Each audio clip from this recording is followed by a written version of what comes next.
Mesdames, Messieurs, bonsoir, bienvenue. La date du 23 mai 2022 marque les 12 premiers mois de gestion du gouvernement pour le compte du second mandat du président de la République. L'événement nous offre l'occasion de revenir sur les engagements pris par le régime Talon en début de mandat dans le secteur de l'énergie, de parcourir les actions majeures afin d'en relever les insuffisances, les insatisfactions que vous faites remonter depuis vos maisons et vos entreprises dans votre utilisation quotidienne de l'énergie électrique. Les réformes promises par l'exécutif et les 36 projets que le ministre de l'Énergie est chargé de conduire peuvent être classés en 3 grands axes: la production de l'énergie, le transport et la distribution. Quelle avancée retenir sur chaque pan? Comment ces progrès ont-ils impacté le consommateur? À travers ces échanges avec le ministre d'ONA, Jean-Claude Oussou, échanges ponctués de divers reportages, nous verrons si effectivement le gouvernement est en action. Et si ces actions-là sont porteuses d'une révolution énergétique, comme l'on le laisse entendre dans les couloirs, dans les cercles du pouvoir. J'anime cette émission avec Christian Adanidjan, mon confrère de Canal 3 Bénin. Bonsoir Christian. Marie-Léa Limadjoro, bonsoir. Merci. Jean-Claude Oussou, bonsoir. Bonsoir. Dans cette émission, on reviendra sur ce qui a été promis aux Béninois et ceci nous renvoie à 2016. Ça fait aujourd'hui pratiquement 6 ans que le régime du président Patrice Talon a promis aux Béninois à travers son programme d'action quinquennal 2016-2021 de révolutionner le Bénin et ça passe par plusieurs pans, dont notamment la révolution énergétique. Avec vous, monsieur le ministre, ce soir, nous verrons si le Bénin, en 5 ans, ou je dirais pratiquement 6 ans, si le Bénin a réussi, ou si vous, ministre de l'Énergie, vous avez réussi avec le gouvernement à sortir notre pays, le Bénin, du noir. Monsieur le ministre. Vous savez, c'est pas moi qui réussis, c'est d'abord le gouvernement qui réussit à travers les orientations, l'ambition et la détermination du président Patrice Talon. Très rapidement, la priorité a été donnée à ce secteur dans le cadre du programme d'action du gouvernement numéro 1, avec 10% de l'ensemble des projets phares et en même temps un niveau d'investissement jamais égalé dans notre pays. Justement, ces actions portent sur la production, le transport et la distribution. En quoi tout ceci a contribué à améliorer et sécuriser l'accès du consommateur à l'énergie électrique? Alors déjà, je peux vous dire que dans le cadre du programme d'action numéro 1, il y avait 4 projets phares. Le premier, c'était d'augmenter notre capacité de production propre au Bénin, qui était aux environs de 0 à l'époque. Deuxièmement, c'était l'engagement à donner aux énergies renouvelables. Figurez-vous qu'on ne disposait même pas d'orientation ni de politique nationale de développement des énergies renouvelables, ce qui est aujourd'hui fait. Troisièmement, c'était la restructuration de notre société nationale de distribution qui ne permettait pas à l'époque de répondre aux enjeux de l'époque et de demain, je dirais, de la société béninoise donc d'énergie électrique. Et le quatrième projet était surtout la maîtrise et l'efficacité de l'énergie, parce que cette énergie électrique qui nous manquait tant et qu'on allait s'armer pour développer, il fallait aussi qu'on apprenne à mieux l'utiliser. Effectivement, ces 4 grands projets phares avec un budget extraordinaire comparé à tout ce qui s'est fait par le passé, puisque je vous dis au passage que le niveau d'investissement pendant le PAG1 dans le secteur est supérieur de loin à la somme de tous les investissements qui ont été réalisés pour ce secteur pendant les 3 précédents quinquennats. C'est de vous montrer le niveau d'engagement et de détermination du gouvernement sur ce secteur. Donc très rapidement, nous avions travaillé, après un état des lieux sans concession que nous avions réalisé, nous avions travaillé sur ce que nous avons appelé le plan de redressement du secteur de l'électricité, qui a été validé en Conseil des ministres, je crois, au mois d'août 2016, avec des actions court, moyen et long terme, qui nous permettent désormais d'avoir une boussole, une vision claire pour ce secteur stratégique. Donc ces actions urgentes, qui doivent produire très rapidement, entre 3 et 6 mois, des résultats concret. Il ne faut pas oublier que l'instruction reçue par rapport aux actions court terme du président de la République était de tout faire pour que les fêtes de fin d'année de 2016 se passent avec la lumière pour les concitoyens. Donc, bras-le-bas de combat pour mobiliser, et ça c'est historique, près de 180 mégawatts de groupes électrogènes de toutes sortes pour pouvoir répondre à cette urgence. Et c'est des groupes électrogènes qui se louent pour des situations d'urgence, mais en même temps, pour montrer que nous travaillons sur l'urgence, mais nous avons le regard aussi pointé sur le moyen et long terme. On s'est dit, au plus tard, fin 2019, il n'y aura plus aucun moyen de production d'électricité de location dans notre pays. Ce pari a été gagné. Donc, très rapidement, nous avons tenu le premier pari qui était de mettre à disposition de nos concitoyens de la lumière pour les fêtes de fin d'année. Mais également, nous avons travaillé à transformer ce que j'ai appelé les musées en centrales électriques.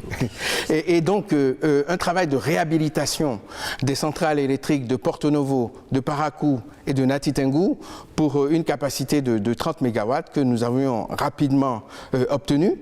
Mais en même temps, nous avons travaillé pour la construction d'infrastructures majeures de production d'électricité, notamment Maria Gleta 1, qui a été inaugurée au mois d'août 2019 et qui, presque 34 mois, 35 mois après, se porte comme un charme avec l'ensemble de Maria Gleta 1. Parce que le premier Maria Gleta, on peut l'appeler Maria Gleta 0 parce que ça n'a pas permis de produire quelque chose. Donc nous travaillons également à d'autres Maria Gleta et à d'autres Glogijigbe, je vous dirai. Mais rapidement, nous avons compris également que nous étions arrivés à un moment où il y avait une dette massive de près de 100 milliards que la SBE devait à la CEB, mais que la CEB devait donc à ses fournisseurs d'électricité, que ce soit au Nigeria ou au Ghana. Et on n'inspirait plus confiance pour continuer à nous alimenter. Non seulement on n'avait pas de moyens de production propres, mais on n'avait pas la confiance nécessaire de la part des fournisseurs. Donc très rapidement, le gouvernement a pris le taureau par les cornes pour rembourser cette dette. Je peux vous dire qu'aujourd'hui, les gens courent pour nous fournir de l'électricité parce que le Bénin inspire confiance désormais. Il y a eu un premier quinquennat, 5 ans. Nous avons entamé le second quinquennat, pratiquement 1 an déjà découlé. Est-ce que les projets prévus dans le premier quinquennat sont arrivés à leur fin, sont achevés totalement? Je vous ai dit que c'était un projet prioritaire, avec des actions sans commune mesure qui ont impacté l'ensemble du système électrique, que sont la production, le transport, la distribution, donc la commercialisation. Mais ce que je peux vous dire en résumé aujourd'hui, c'est qu'au niveau de la production, nous sommes passés en 2016 de 0 MW à aujourd'hui 160 MW, ce qui nous permet aujourd'hui d'être à un peu plus de 60% de notre autonomie en énergie électrique. On va même des fois jusqu'à 80-100% dans des périodes où la consommation est basse, comme dans la journée ou bien les week-ends.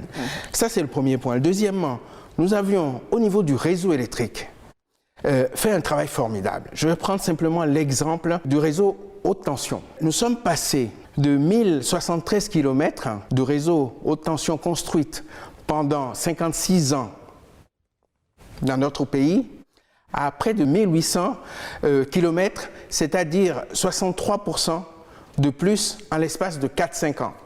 C'est extraordinaire, notamment avec une situation ubuesque, je dirais. Quand l'énergie électrique arrivait du Nigeria, arrive à Sakété, pour aller au nord, pour alimenter nos frères et sœurs du septentrion, ça contournait Porto Novo, n'alimentait même pas Porto Novo, continuait à Cotonou, va à Lomé, monte à Kara au Togo, avant de rentrer dans le nord du Bénin pour alimenter nos concitoyens. Aujourd'hui, c'est terminé. Notamment les 1800 km que nous avions atteints à partir de 1073 km de haute tension qu'on a trouvé, nous a permis de faire ce que j'appelle la dorsale verticale du Bénin, qui va d'Onigbolo jusqu'à Parakou, 260 km de ligne haute tension, et de Parakou jusqu'à Malanville, en passant par Bembereke-Kandi, aujourd'hui avec les dernières technologies qui nous permettent d'anticiper sur les besoins des 20-30 prochaines années. Vous voyez, il y a ça qui est du concret, mais aussi, partie distribution. Nous avions hérité de la SBE qui avait 535 000 clients en mars ou avril 2016. Aujourd'hui, au moment où je vous parle, nous avoisinons les 750 000. D'accord? En l'espace de 4-5 ans. Ce qu'il faut noter, c'est le temps moyen de coupure, qui est en fait le véritable indicateur qu'on appelle le critère B dans tous les pays du monde. Tout simplement parce que le zéro coupure n'existe pas. Dans les systèmes les plus élaborés, comme en France, aux États-Unis, au Canada, etc., ce critère nous donne moins d'1 heure de coupure en moyenne par an. En moyenne par an. En 2016, quand on est arrivé, ce critère était à plus de 75 heures. 75 heures, ça veut dire quoi? Ça veut dire qu'il y a des endroits dans ce pays où pendant des jours, voire des semaines, il n'y avait pas d'électricité du tout. Et il y avait surtout ce qu'on appelle le délestage, qui est un phénomène volontaire, manuel. Parce que volontairement, on coupe des zones parce que l'offre de l'électricité n'était pas suffisante pour répondre à la demande. Et pour ne pas faire en sorte que le système électrique se désorganise, volontairement, on déleste. Alors, on délaisse certains consommateurs pour équilibrer. Oui, donc cela, nous sommes passés de 75 heures à moins de 12 heures aujourd'hui et nous continuons à travailler sur cela. Parce que c'est important, parce que c'est ça qui a été à l'origine de toutes les souffrances que nos concitoyens ont vécues pendant des décennies. Et ça, c'est un axe fort de la politique du gouvernement, puisque adossé à ça, le temps moyen de traitement des pannes qui est passé de plus de 12 heures à moins de 2 heures aujourd'hui, et nous continuons à travailler à sa diminution. C'est dire donc que vous êtes très satisfait du travail abattu, Monsieur le Ministre, et nous allons permettre à nos téléspectateurs qui nous suivent en ce moment de toucher du doigt la réalité du terrain, voir un peu ce qu'il y a comme l'existant. Beaucoup d'actions sont engagées, et vous l'avez d'ailleurs rappelé à suffisance, Monsieur le Ministre. Nous sommes allés constater ensemble, suivant ce reportage sur la réhabilitation du réseau électrique au Bénin, la construction et l'équipement de centrales et des postes électriques implantés dans plusieurs régions du pays. Tout ce qui vous est arrivé pendant 60 ans, sachez désormais que grâce au gouvernement de la rupture, c'est définitivement terminé. Comme une révolution dans le secteur de l'énergie au Bénin, les réformes touchent tous les compartiments. Les infrastructures sont fortement impactées. Des lignes sont réhabilitées et mises aux normes. De nouvelles sont construites. Elles ne sont pas toujours visibles, les lignes. Il y en a qui sont souterraines. Et depuis plusieurs mois, au Bénin, le gouvernement en construit. Mais les lignes électriques ne sont pas que souterraines. La plupart du temps, elles sont aériennes. Au nord-est du pays, Bembereke, Kandi et Manaville ont eu leur lot. Tout le nord, pratiquement, était alimenté à partir d'ici, mais avec une situation de tension, pas du tout. Ce n'était pas conventionnel. C'était à la limite d'un bricolage. Fin du bricolage aussi au nord-ouest. Les collines, le Borgou, la Donga et la Takura sont servis. Ouessé jusqu'à Parakou, et après de Parakou jusqu'à Ndali, dans la zone de Djougou, tout ce qui est réseau électrique depuis Prekete jusqu'à remonter à Djougou, et passer tout ça qui est aujourd'hui en 20 kV, en 33 kV. Dans la région de Natitengou également, tous les réseaux qui sont 20 kV aujourd'hui seront passés en 33. À Glodjibé, dans la zone économique spéciale, le raccordement au réseau conventionnel de la Société béninoise d'énergie électrique se fait. Le mardi 22 décembre 2021, Donna Jean-Claude Oussou est allé constater l'avancement des travaux. La construction de nouvelles lignes et la mise aux normes des anciennes permettront un transit plus important de l'énergie et rehausseront la qualité du produit fourni aux populations. Pour renforcer l'énergie électrique et pour éviter les baisses de tension, des postes sources sont installés, notamment à Kassato et à Fidjrosé. D'autres postes attendent d'être mis en service avec une forte implication du Millennium Challenge compte. Le poste de Fidjrosé qui va marquer un nouveau départ, une nouvelle ère de l'énergie électrique à Cotonou. Ce poste s'insère dans une boucle 133 kV de ceinturage de tout Cotonou. Et donc nous avons, au titre du Millennium Challenge et compte, construit 7 postes de transformation dont la puissance à Cotonou totalisée est autour de 900 MVA. Tous ces travaux ont un seul but, fournir une énergie suffisante de bonne qualité aux populations et aux industries, faisant ainsi du Bénin une terre d'opportunités grâce au président de la République, Patrice Talon. Réhabilitation donc du réseau, construction et équipement de centrales et de postes électriques, ce sont là, donna Jean-Claude Oussou, les grandes actions. Alors dites-nous quel est l'investissement fait et aujourd'hui, est-ce que le Bénin importe toujours de l'énergie électrique? Pourquoi et d'où? Le travail qui a été réalisé en 5 ans, maintenant 6 ans, c'est du jamais vu dans notre pays. C'est extraordinaire parce que non seulement en termes de projets qui ont balayé l'ensemble du système électrique. Je vous disais production, transport, distribution et commercialisation. Mais en même temps, le niveau d'investissement de près de 800 milliards est un niveau sans précédent qui est de loin supérieur à la somme de tout ce qui a été fait pendant les 3 précédents quinquennats.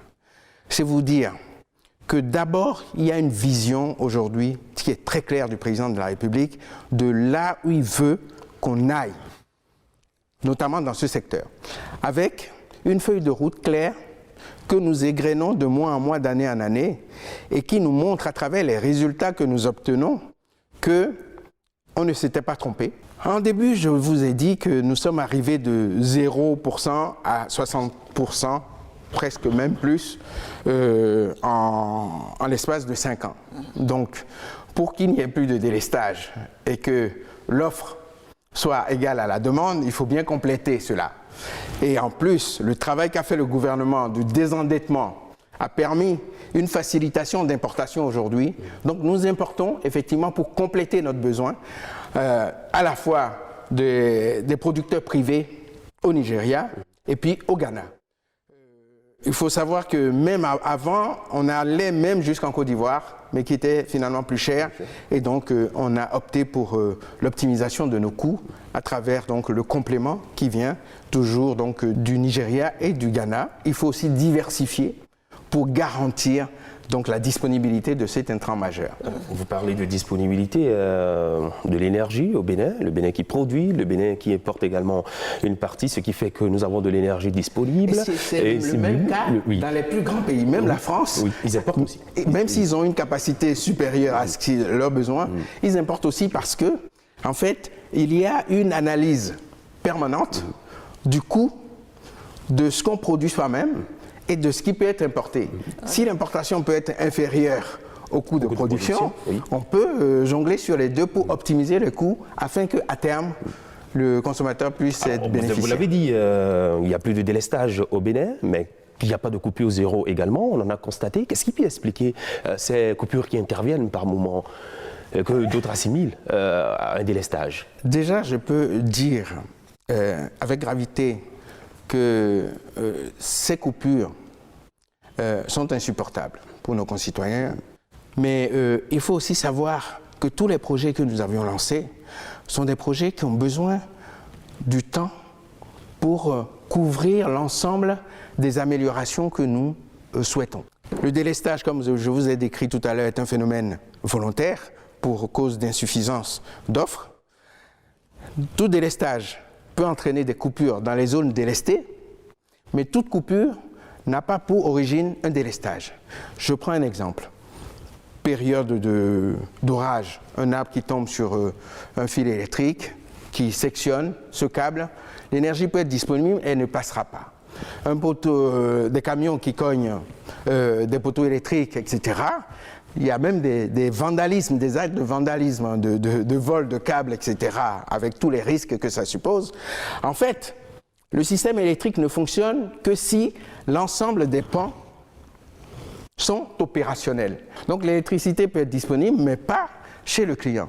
Donc c'est pour ça que l'État a engagé, mais comme jamais il en a fait dans ce pays, un vaste programme de réhabilitation, de construction, d'extension, de densification des réseaux sur l'ensemble du territoire pour faire en sorte que cette deuxième composante du système électrique puisse être en capacité d'acheminer l'ensemble de notre production ou de notre importation d'électricité jusqu'aux consommateurs, que ce soit les ménages ou les industriels, les entreprises, etc.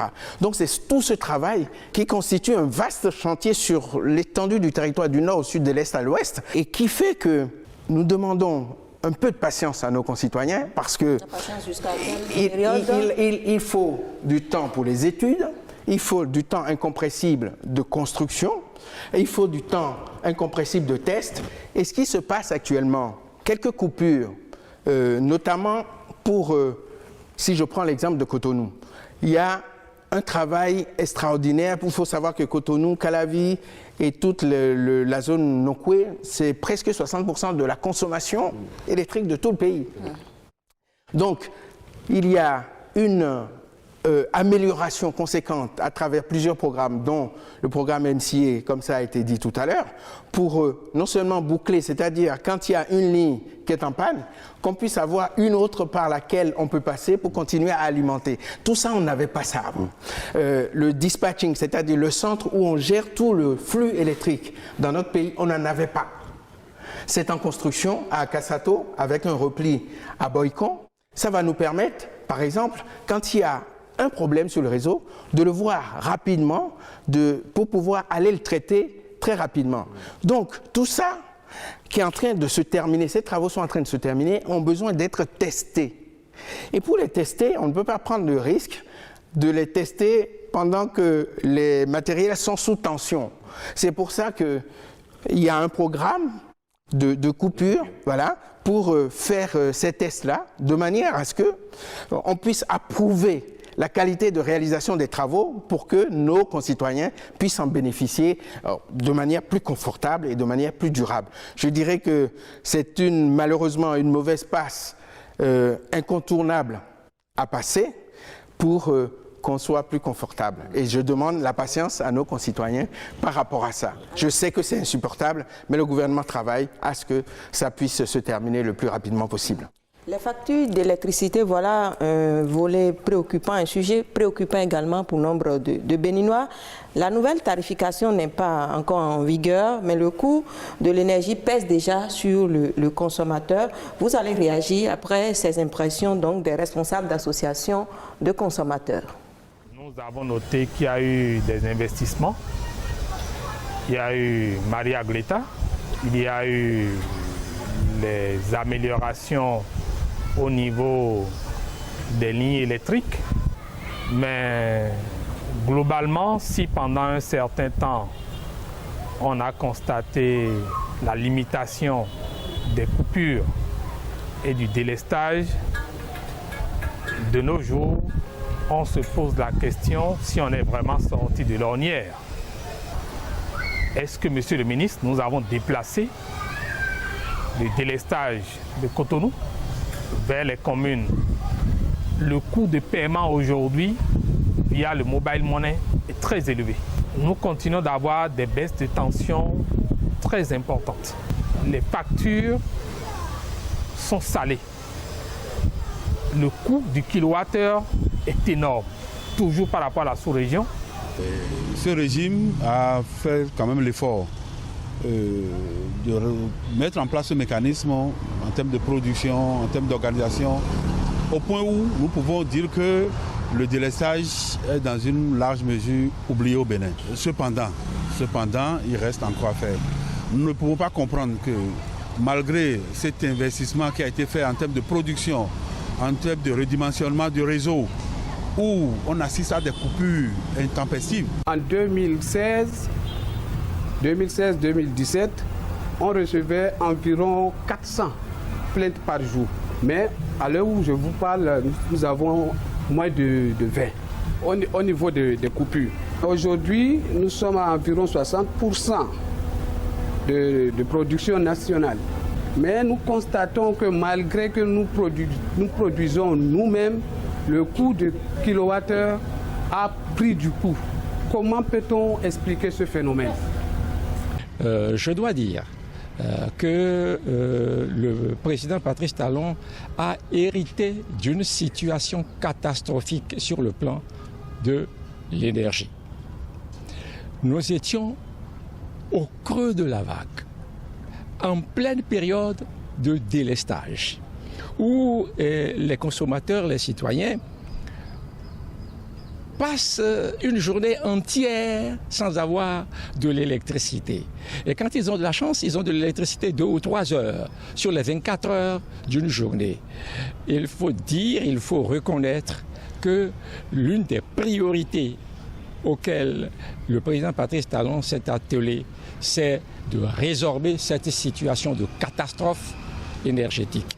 Mais tout n'est pas rose. Le prix de l'électricité en République du Bénin, l'électricité coûte plus cher, beaucoup plus cher au Bénin. Enfin, le dernier gros, c'est le retour du délestage. Je conclus en disant une chose qui est très importante. Dans tous les pays, dans toutes les sociétés modernes, l'électricité et l'eau sont des produits qui relèvent de l'intérêt général et du bien commun. Elles sont gérées selon le droit régalien. Ça veut dire que l'État a l'entière responsabilité. Quand ça va mal, l'État doit assumer pleinement la responsabilité de ce qui va mal et réagir pour réparer la situation. Comme quand ça va bien, l'État reçoit tout le mérite de ce qui va bien et est applaudi en conséquence. Elles sont nombreuses les préoccupations des associations de consommateurs. L'une d'elles, donc, qui est revenue plusieurs fois, c'est le coût de l'électricité. Et justement, comment ce prix de l'électricité est-il calculé? Nous avons rencontré Claude Baguidi, le président de l'autorité de régulation de l'électricité au Bénin, pour lui poser la question. D'abord, les tarifs de l'électricité sont des tarifs réglementés. C'est-à-dire que c'est des tarifs, c'est des prix plafonds basés sur des coûts budgétisés de l'opérateur, mais qui permettent de recouvrer l'ensemble des coûts, donc des dépenses et des charges justifiées pour les besoins de l'exploitation. Ces tarifs doivent permettre aussi à l'opérateur d'attirer les investissements et les investisseurs, mais de rémunérer de manière équitable et correcte ces investissements pour que le secteur puisse progresser. Qu'est-ce qui se passe? Les opérateurs soumettent à l'autorité de régulation de l'électricité leur requête de modification éventuellement des conditions tarifaires. Il y a la SBE, mais il y a d'autres opérateurs aujourd'hui, notamment les opérateurs d'électrification hors réseau. Donc la SBE soumet à l'autorité de régulation de l'électricité avec l'ensemble des documents, donc comprenant les charges, les dépenses, les investissements. L'autorité de régulation de l'électricité procède à une étude minutieuse, je dis bien minutieuse, parce qu'il y a des coûts que nous appelons éligibles ou non éligibles. Les coûts non éligibles sont tout de suite supprimés des dépenses qui ne sont pas acceptables. Si ces dépenses doivent contribuer à gréver le tarif, ces dépenses sont purement supprimées par l'autorité de régulation de l'électricité, avant que l'autorité n'approuve les tarifs. Mais avant cette approbation, comme je dis, ces tarifs sont soumis à l'ensemble des acteurs, notamment des consommateurs, et on doit recueillir leurs avis et leur montrer les différentes composantes, les différents processus qui ont conduit à l'établissement de ces tarifs.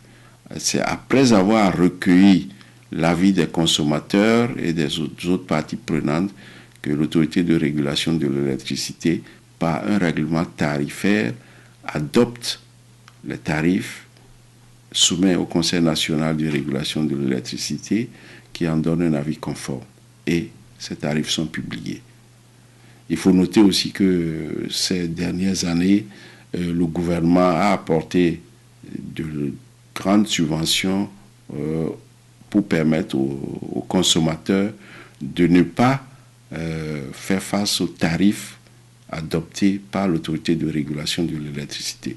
Parce que l'autorité de régulation de l'électricité doit adopter de manière indépendante un tarif qui permet, comme j'avais dit, à l'opérateur de recouvrer l'ensemble de ses coûts.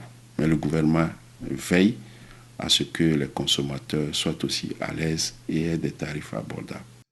Claude Gbagidi, président de l'autorité de régulation de l'électricité au Bénin. Monsieur le ministre, vous avez suivi les réactions des consommateurs. Le délestage, vous avez suffisamment abordé la question, mais le tarif de l'électricité au Bénin, on crie, les prix sont élevés. Pour avoir un système électrique digne de ce nom, capable de répondre aux enjeux de développement socio-économique d'un pays, il faut des investissements. Il faut des investissements lourds. Il faut qu'au bout du compte, que ces investissements permettent de répondre aux besoins, mais en même temps, rentrent dans un équilibre financier qui permette donc de pouvoir continuer à investir. Et nous sommes en train de payer aujourd'hui le manque d'investissement pendant des décennies, parce que c'est des investissements très lourds. Donc, par rapport à ça, il y a cet équilibre à trouver avec le juste prix. Mais tout le travail engagé, notamment au niveau des réseaux, où on a des pertes historiques énormes de 25% qu'on a hérité en 2016. Aujourd'hui, on est à 21, et quelques, on continue à baisser. Les pertes simplement de l'électricité sur le réseau électrique étaient énormes et c'est de l'argent qui partait en fumée presque. La vétusté du matériel, la vétusté des équipements et derrière, cette vétusté entraîne une perte énorme par des phénomènes physiques. L'effet Joule, par exemple, comme on appelle, qui chauffe fortement ces lignes avec l'électricité qui passe. Donc, c'est des pertes. Donc, au niveau des tarifs, effectivement, les gens peuvent trouver que c'est cher, mais je les rassure, c'est pas le plus cher de la sous-région et je sais que ça ne va pas les consoler. Mais surtout, ce qu'il faut qu'ils sachent, c'est que le gouvernement travaille à faire en sorte qu'à terme, ces tarifs soient plus abordables, avec plusieurs choses. La modernisation des installations d'un côté, mais de l'autre côté, tout ce qui est efficacité énergétique. Oui, et je peux vous dire, vous savez, les appareils en veille seulement, dans les maisons, c'est 10% de la facture d'électricité par an. Simplement ça. Ça, c'est aux consommateurs de veiller à cela. Les climatiseurs qui sont allumés dans des chambres où on n'a pas besoin ou avec les fenêtres ouvertes, c'est entre 15 et 20% de la facture d'électricité qui part en fumée. Les week-ends, quand je marche par exemple, quand je vois le nombre de lampes devant les maisons qui sont allumées pour rien, en plein jour, alors que les compteurs continuent de tourner et la facture prendra en compte ça. Donc le gouvernement s'attache à faire en sorte de sensibiliser les concitoyens et c'est un axe important du PAG2 que nous allons aborder. Donc ce que je peux vous dire, c'est que ces tarifs de l'électricité qui ont fait l'objet d'une nouvelle grille fin 2019, le gouvernement a fait en sorte que ces nouveaux tarifs qui avaient été augmentés à travers le processus qui a été expliqué par le président de l'autorité de régulation, que ces tarifs soient maintenus en 2020 et en 2021. Mais il faut que quelqu'un paye. L'État a payé. Mais ce que je peux vous dire, dans le cadre des mesures d'atténuation de la cherté de la vie, le gouvernement a décidé de maintenir encore pour 2022, alors que les nouveaux tarifs devaient commencer le 1er janvier 2022, le gouvernement maintient le même tarif que 2021 pour toute l'année 2022. C'est une mesure importante qu'il faut saluer, en même temps que le tarif social est maintenu et n'a pas été touché depuis des années, c'est-à-dire les consommateurs les plus faibles, en moins de 20 kWh, etc., sont toujours maintenus à leur prix d'il y a plusieurs années. Le gouvernement s'attache à faire en sorte que la pénibilité qui peut être engendrée par la consommation, notamment d'électricité, soit la moindre possible. La nouvelle que je viens de vous rappeler sur la décision du gouvernement du mois de mars dernier, on n'avait pas prévu en janvier. C'est parce que la situation est telle que le gouvernement a pris toutes ses responsabilités en disant « je décide de protéger mes concitoyens par rapport au coût de l'électricité, par rapport à la cherté de la vie ». Donc, c'est aussi cette réactivité qu'on attend de notre gouvernement qui répond notamment favorablement à travers cette gestion des tarifs. D'accord. Alors une réponse justement à la cherté de la vie, c'est l'investissement et cela se passe du côté de la zone économique donc de Glodjibé. La disponibilité de l'énergie électrique est un facteur déterminant sur ce site et un dispositif est en cours d'installation pour desservir toute la zone. Faisons-y un tour pour mieux appréhender ce dont il est question. Elle est au cœur de toutes les attractions. Des investisseurs nationaux et étrangers se bousculent au portillon pour installer leur unité de production. Une attraction légitime pour la zone économique spéciale de Glodjibé, créée le 5 février 2020 avec toutes les commodités y afférentes. Nous sommes en présence d'un espace délimité par le gouvernement pour faire la promotion d'une zone industrielle, pour encourager la transformation des produits agricoles bruts autrefois exportés. En effet, la zone économique spéciale est déjà connectée au réseau de la SB2E. Les travaux encore en cours prennent en compte la construction d'une ligne de 161 kV d'une longueur de près de 7 km avec un poste de transformation adapté. Il est constitué de 3 travées lignes, dont une travée réserve. Nous nous trouvons au poste électrique HTBT de Glodjibé. En fait, ce poste électrique est situé à l'angle inférieur droit de la zone économique spéciale. C'est un poste qui est étendu sur 6 hectares, un poste construit par Vinci Énergie qui a pour objectif de pouvoir alimenter la zone économique spéciale. C'est un poste qui transforme de 161 kV à 20 kV. L'industrialisation promise par le président Patrice Talon prend ainsi un tournant décisif. Tout est mis en place pour un fonctionnement optimum des unités de production de tout gabarit. On a construit un grand poste de 161 000 bar 20 000 volts pour pouvoir alimenter les industries qui sont à ce niveau, mais bien sûr avec 2 x 40 MVA. Aujourd'hui, c'est le projet au fait final qu'on a prévu 2 x 40 MVA, mais aujourd'hui nous sommes actuellement à 1, c'est-à-dire un transformateur de 40 MVA pour pouvoir assurer la fourniture de l'énergie électrique à la zone économique spéciale. La zone économique spéciale de Glodjibé, totalement pourvue en énergie électrique. Autour de la zone, des lignes basse tension pour alimenter les localités environnantes. Il y a des départs de 20 000 qui vont nous permettre d'alimenter les localités avoisinantes. Et SB2E est toujours très heureuse d'étendre ses réseaux et d'augmenter sa base client, surtout en 2022 où on veut une grande croissance pour électrifier le pays tel que c'est défini dans la stratégie énergétique d'électrification du Bénin. On demandait de relever ce défi, d'être capable d'alimenter en électricité la zone économique et spéciale de Glodjibé. On a rapidement réfléchi, uni nos différents ingénieurs et compétences et on a dit que ce défi pouvait être relevé et on l'a fait. Alors ça s'est fait par beaucoup de moyens mis en place pour y arriver et en effet on a pu être prêt à mettre en service le poste fin d'année comme Monsieur le ministre l'avait demandé. Le Bénin revoit ses ambitions en matière d'infrastructures énergétiques à la hausse. Après Maria Gleta 1, une nouvelle centrale sortira de terre ici à Glodjibé. Un choix de raison pour ce nouveau pôle économique, 150 MW extensible à 200. Des études complémentaires sont en cours pour boucler le projet.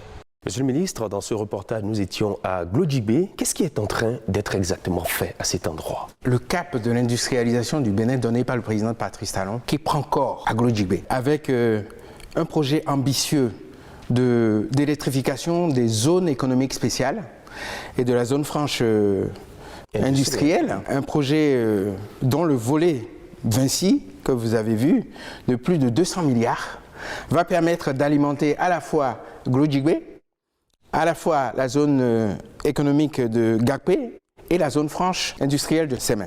Ce projet extraordinaire, c'est-à-dire dont le niveau d'investissement et d'engagement est supérieur de loin à tout l'investissement de la communauté électrique du Bénin pour le Togo et le Bénin pendant 53 ans. Vous vous rendez compte? Et c'est ça un seul de nos projets aujourd'hui. Et on a fait une prouesse d'ailleurs à Glodjibé, compte tenu de l'urgence. Le groupe Vinci a construit la ligne haute tension de près de 7 km qui permet d'aller de Torikada jusqu'à Glodjibé en l'espace de 5 mois, alors qu'il faut en moyenne 12 mois pour le faire. Cette dynamique se poursuit et qui me permet de dire aujourd'hui que la dynamique dans le secteur, à travers le PAG2, s'accélère. S'accélère à la fois en termes de nombre de projets, puisque le secteur bénéficie de 36 projets sur les 342 projets de l'ensemble du PAG2. C'est 1200 milliards, près de 10% de l'ensemble des investissements du PAG2. Pour vous dire qu'au bout du compte, c'est toute la révolution industrielle à travers la révolution de l'énergie électrique qui est en train de se dessiner aujourd'hui sous nos yeux. Et je demande aux uns et aux autres de garder leur patience parce qu'il y a quelque chose d'extraordinaire qui est en train de se passer dans notre pays. Sur le PAG2, quels sont les projets qui ont déjà pris corps, effectivement? Il y a plusieurs projets qui ont pris corps, déjà. Le maître mot du PAG2, c'est l'autonomie. L'autonomie sous toutes ses formes. L'autonomie en matière de production d'électricité. En plus de Maria Gleta 1, on va avoir Glodjibé 1, avant Maria Gleta 2. Nous allons avoir une autre centrale de 150 MW et une autre de 41. Sans compter tout ce qui est énergie renouvelable, où nous avons aujourd'hui des projets de près de 120 MW qui sont en train de s'activer. Je vous donne rendez-vous pour l'inauguration de la première centrale de 25 MW à Ilou-Lofing, à côté de Pobet, qui est une première, dont la capacité va être doublée très prochainement. Donc, autonomie en matière de production électrique, autonomie en matière de transport, parce que jusque-là, on était arrimé à la CEB. L'objectif, c'est de tout faire à travers nos projets emblématiques, d'être en capacité de transporter nous-mêmes notre production. Parce que ça nous garantit, au-delà de la souveraineté que ça constitue, ça nous garantit qu'au bout du compte, ça va y être. Et autonomie au niveau de cet intrant majeur que constitue le gaz. C'est pour ça qu'il y a un projet emblématique qui est l'unité flottante de stockage et de regazéification qui va nous permettre de regazéifier le gaz naturel liquéfié pour pouvoir avoir de la disponibilité en plus du gazoduc ouest-africain qui nous amène du gaz aujourd'hui entre le Nigeria et le Ghana. Mais pour garantir la continuité de la production, il faut garantir la continuité de la fourniture de l'intrant majeur qu'est le gaz. C'est pour ça que ce projet majeur a été initié par le gouvernement. Donc ce qu'il faut retenir dans le PAG2, le nombre de projets extraordinaire par rapport au PAG1, ce qui me permet de dire la dynamique s'accélère, le niveau d'investissement sans commune mesure, presque le double du PAG1, qui me fait dire que si vous associez le PAG1 et le PAG2 en matière d'investissement, c'est plus que tous les investissements depuis 1960 dans le secteur. C'est extraordinaire, c'est historique, tout simplement. Alors, parlons de notre projet qui doit intéresser nos concitoyens qui sont dans les zones reculées. Le projet d'électrification rurale, monsieur le ministre, l'un d'eux prévoit d'alimenter en énergie électrique 1100 localités. Voyons dans ce reportage concrètement ce qui est prévu.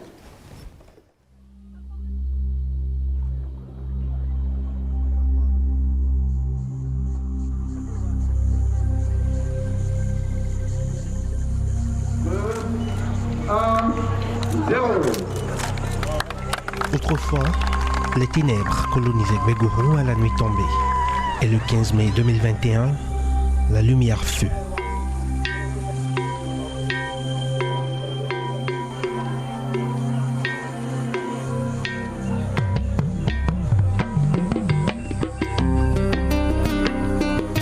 La mise en service de la mini-centrale solaire photovoltaïque résiliente de Binansi Gbégourou est un énième épisode de la saga de l'électrification rurale entamée sous la rupture. Depuis 2016, 80 microcentrales du même genre ont été construites et leur mise en service est effective ou en cours.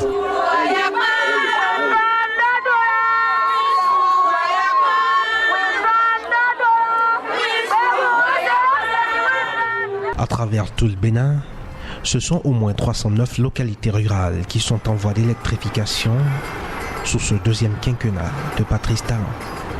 Et cela se fera grâce à la mise en œuvre de 2 projets d'électrification rurale, PERU et BIDC3. Dans nombre des localités ciblées, la production d'une énergie propre est la norme. En cela, le soleil de l'énergie photovoltaïque s'est levé sur le Bénin.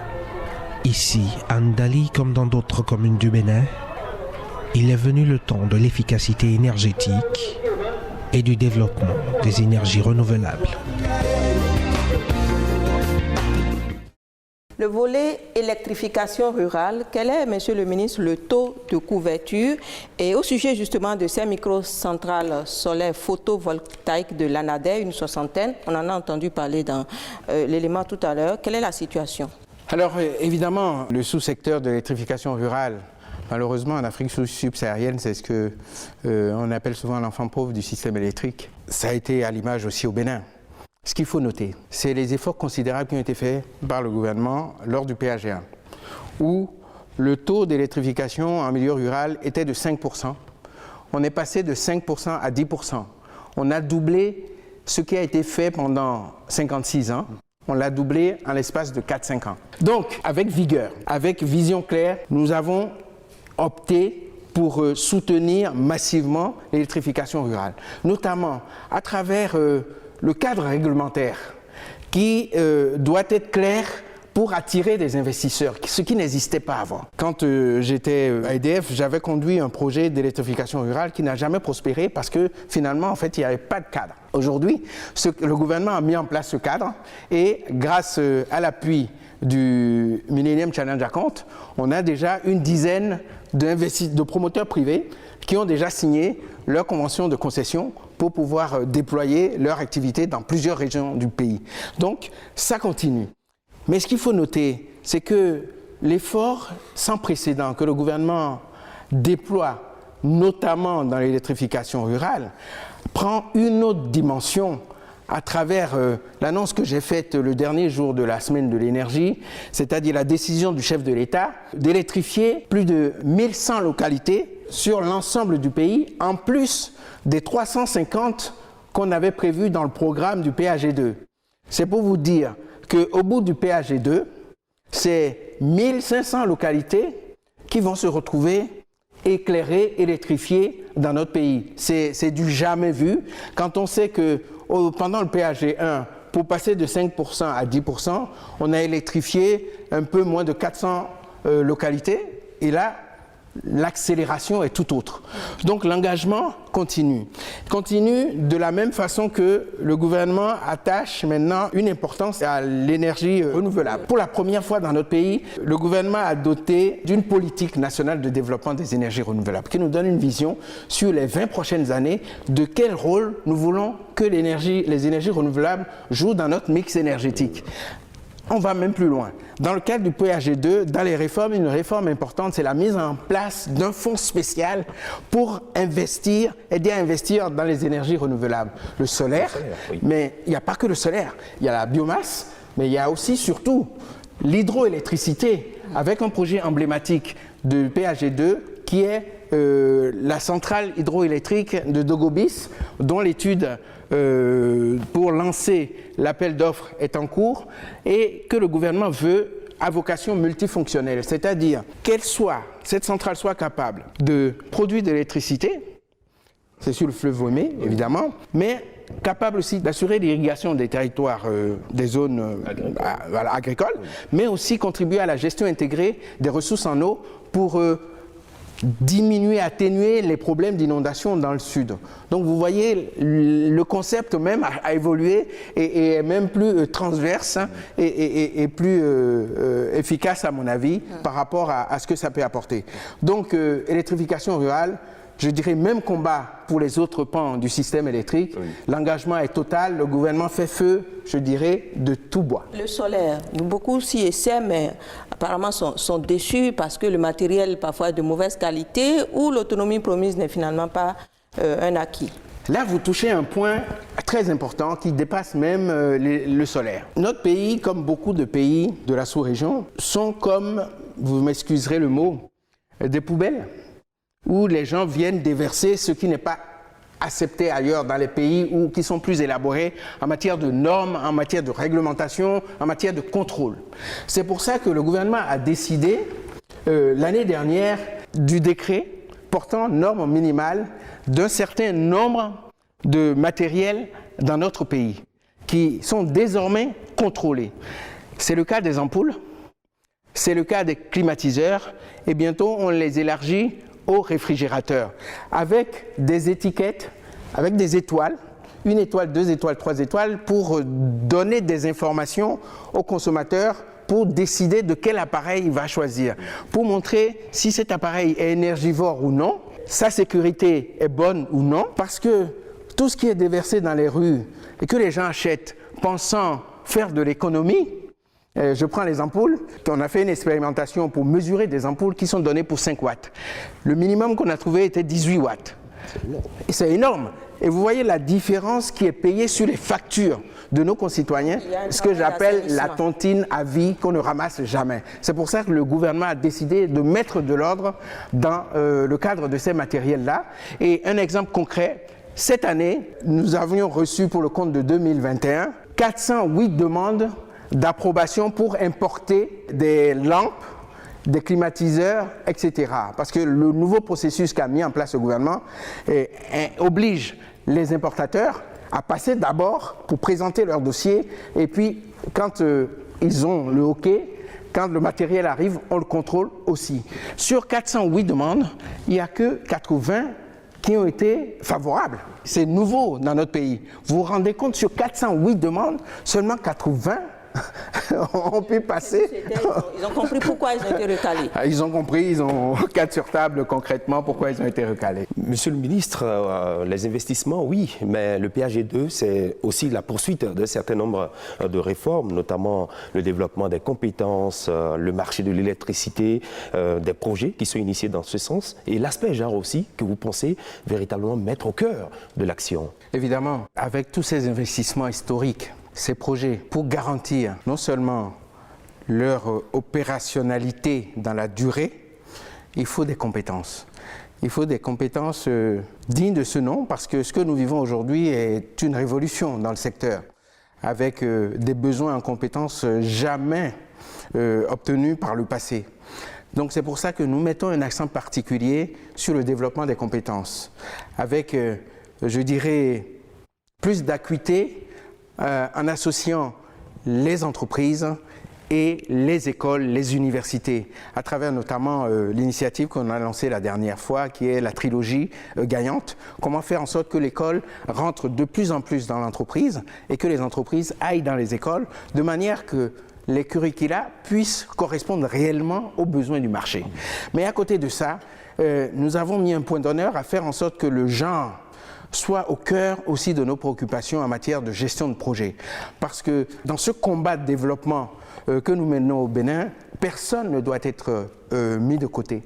Donc toutes les compétences, que ce soit les hommes et les femmes, doivent concourir pour atteindre cet objectif du bien-être finalement de nos concitoyens. C'est pour ça que dans tous nos projets aujourd'hui, l'aspect genre est d'abord analysé pour voir quelles sont les contributions efficaces qu'on peut avoir dans la mise en œuvre de cet aspect qui est important pour nous.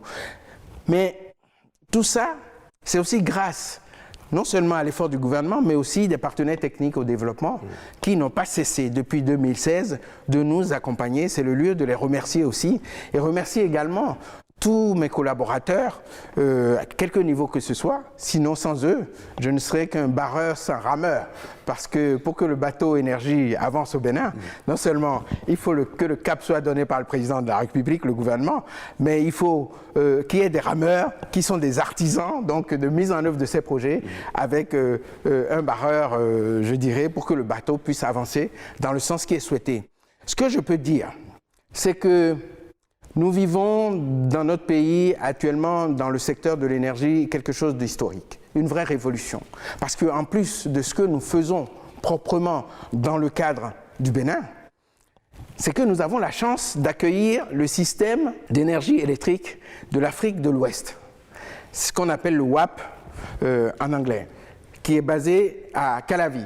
C'est-à-dire de là, on va gérer, à travers une infrastructure majeure qui est en construction, on va gérer tout le flux électrique de l'Afrique de l'Ouest. Donc tout ce qui passe dans tous les réseaux en Afrique de l'Ouest, ça va se voir au Bénin.